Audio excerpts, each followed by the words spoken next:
क्या सीता रावण की पुत्री थी? रामायण के पात्रों, घटनाक्रम और कथा को लेकर कई ग्रंथ रचे गए हैं। रामायण के कई पहलू आज भी चर्चा का विषय हैं और दुनिया भर के विद्वान इन विषयों का लगातार अध्ययन भी कर रहे हैं। इन विषयों में एक विषय है सीता और रावण का संबंध।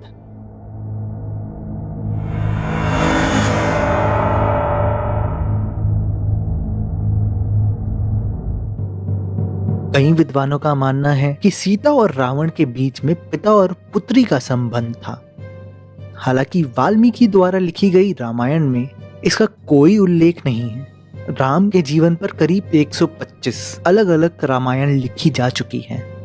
ऐसी ही एक रामायण है जिसका नाम है अद्भुत रामायण। माना जाता है कि यह रामायण 14वीं शताब्दी में लिखी गई है। यह रामायण दो प्रमुख ऋषियों वाल्मीकि और भारद्वाज ऋषि के बीच का वार्तालाप है। इस रामायण में लिखा है कि सीता का जन्म मंदोदरी के गर्भ में हुआ था और जिसमें एक स्थान पर यह भी लिखा है कि एक बार रावण ने कहा था कि अगर मैं अपनी कन्या को अनजाने में भी स्वीकार करूं तो मेरा नाश हो जाए।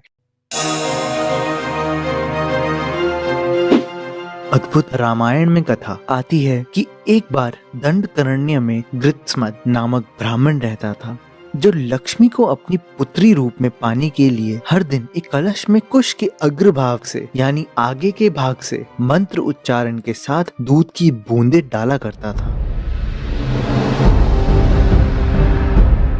एक दिन ब्राह्मण की अनुपस्थिति में रावण वहां पहुंचा और ऋषियों का रक्त उसी कलश में डाल दिया और उस कलश को लंका ले जाकर मंदोदरी को दे दिया और उसे कहा कि यह तीक्ष्ण विष है, सावधानी से रखना। ये सब होने के बाद रावण विहार करने पर्वत पर चला गया।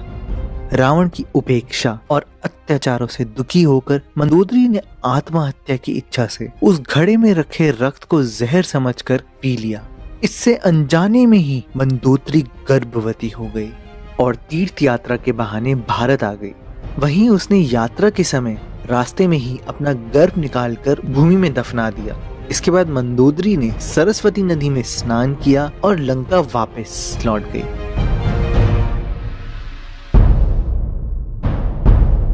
उसके कुछ ही समय बाद सूखा पड़ने के कारण चिंतित मिथिला के राजा जनक एक पंडित के कहने पर खेत में हल चलाने गए।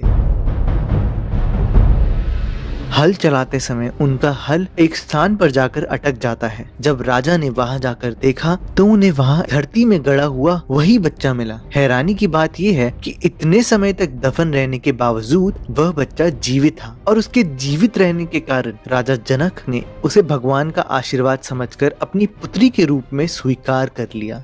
दोस्तों, जैसा कि आप सब जानते हैं कि राजा जनक वही हैं जिनकी सुपुत्री हमारी माँ सीता है।